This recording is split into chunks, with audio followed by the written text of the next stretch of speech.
We are going through the Gospel of Mark, and we are in Mark chapter 9. If you want to follow along, these blue Bibles that are around the sanctuary, it's page 1569. 1569. Before we read the text together, have you ever heard someone say something so outrageous that you could never unhear it? It's one of those things that once it's said, it can never be unsaid, and it just sort of is like an earworm, and it gets stuck in there. Well, I'm warning you that Jesus says something like that today. It's one of those things that you can't unhear. But I want to tell you about something I heard somebody say about Jesus that I've never been able to forget. In 2010, I moved from Olympia, Washington, down to Los Angeles, California, to enter into a doctoral program. And in the first week of school, you're allowed to go to different classes and sort of sit in and listen to the seminars. And even though I wasn't in a Bible program, I was in a theology program, I thought I would attend this class because there was a famous sort of Bible professor, and I had heard about him on like the History Channel. And so I thought it'd be interesting to sit in on his class. I didn't know this at the time. Somebody had to explain it to me afterwards.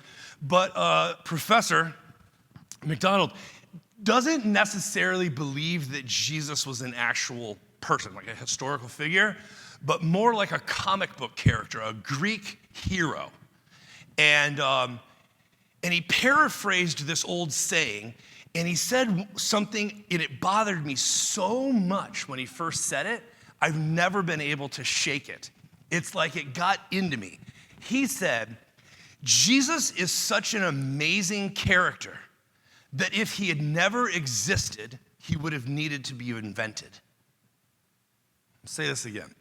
Jesus is such an amazing character that if he had never existed, he would have needed to be invented. Now, when I first heard it, I thought, that's the dumbest thing I've ever heard. But 14 years later, I sort of believe it. Now, just to put all my cards on the table, I believe in Jesus. I believe Jesus was an actual person. I believe Jesus is recorded in the Gospels, in these 4 Gospels that we have, and some other Gospels that aren't in the canon. I believe that Jesus was a historical figure who actually walked on the earth, born of Mary, right? Son of Joseph, Yeshua bar Joseph. And at the same time, I don't know that it matters because Jesus is such a fantastic character that if he didn't exist, he would have had to have been invented. He's that amazing of a character study. And I hope that you see that in the text today. Sometimes when you're going through a text like the gospel, you come to a section like this and it sort of clicks. You get how radical of a messenger Jesus is and how radical of a vision he has of this thing that ends up being called the kingdom of God, the Basileia Tetheu, the kingdom of God. So we're going to pick up our story in verse 38. Page 1569, this is Mark 9, beginning in verse 38. Teacher, said John, we saw a man driving out demons in your name, and we told him to stop because he was not one of us. Do not stop him, Jesus said. No one does a miracle in my name and can in the next moment say anything bad about me. For whoever is not against us is for us. I tell you the truth. Anyone who gives you a cup of water in my name because you belong to Christ will certainly not lose their reward. This is one of the funnier stories in the Bible about humans. Because if you were here last week, you know that these same disciples tried to cast out a demon and couldn't. So when I put myself in this story, if I imagine being a bystander and eavesdropping on this exchange, I imagine it went something like this, that the disciples came and they're like, hey, Jesus, we got some good news and some bad news. Bad news is we found this other crew. They were casting out demons in your name. Good news, we stopped them.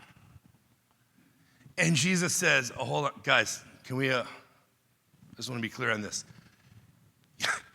These people were successfully doing the thing you were unable to do, and so you stopped them. That's how I imagine that exchange going, something like that. And it's just such a human story of the disciples being like, ho, ho, whoa, whoa, whoa, whoa. You guys don't have on the right uniforms. You don't play for the right team. No, you're not gonna do this. But it's the very thing they couldn't do. And just the pairing of these two stories back to back is such a truth-telling, the way Mark does it, about the human nature. I will never forget my very first pastorate. I was still in college in Redding, California, and I became a youth pastor of a local church.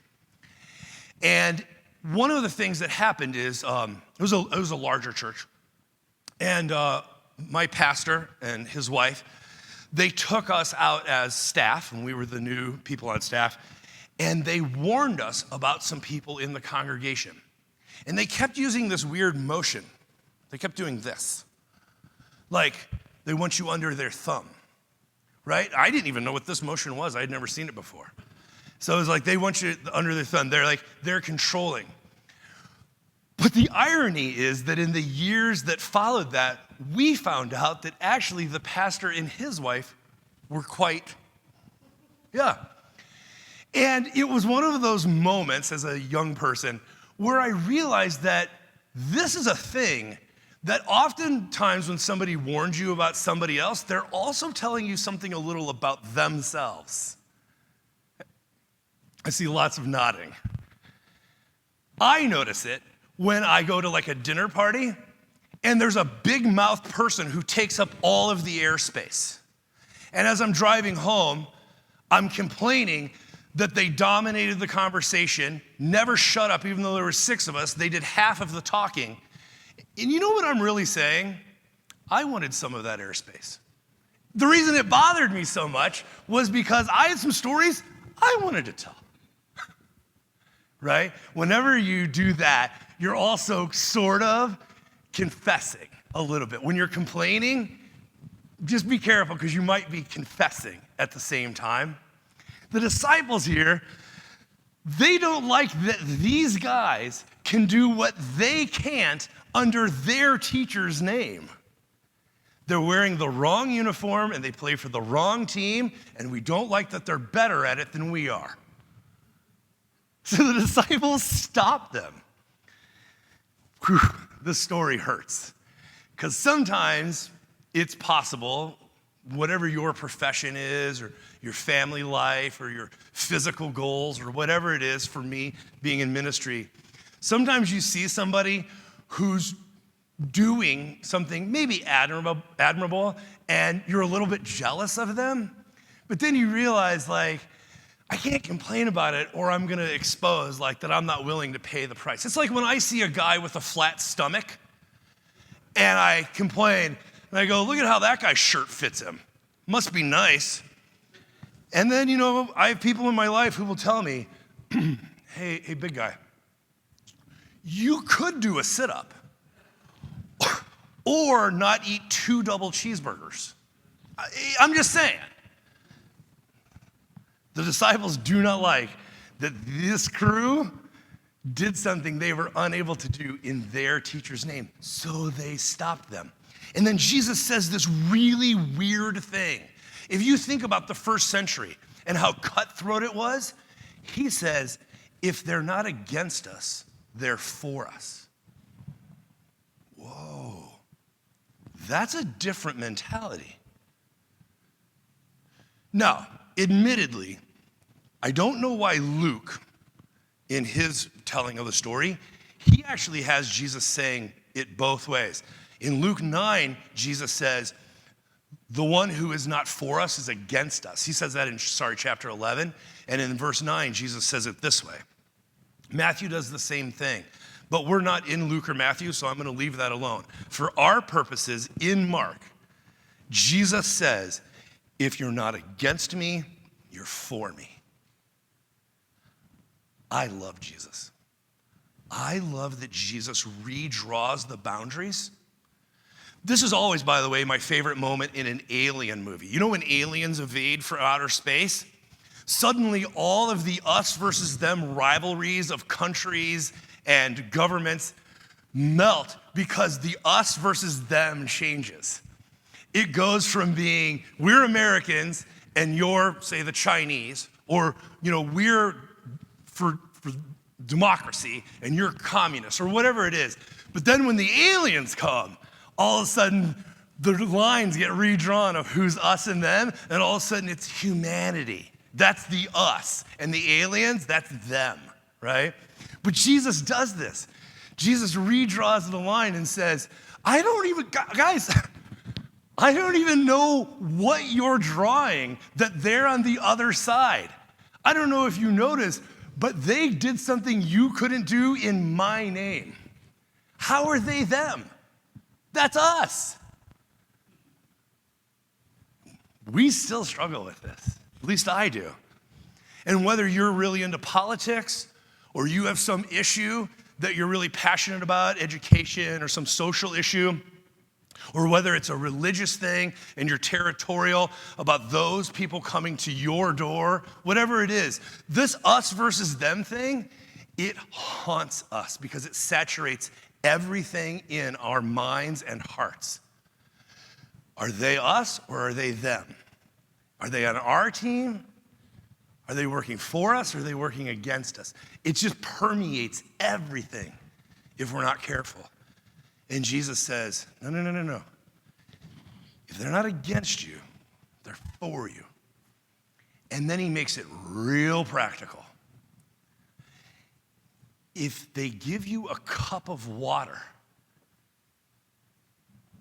it's like, in another place he says, it's like they've done it unto me. It's that simple. I find this so liberating. Because I live in a world where everything is an either-or option, creation or evolution, Democrat or Republican, right? On down the line, everything.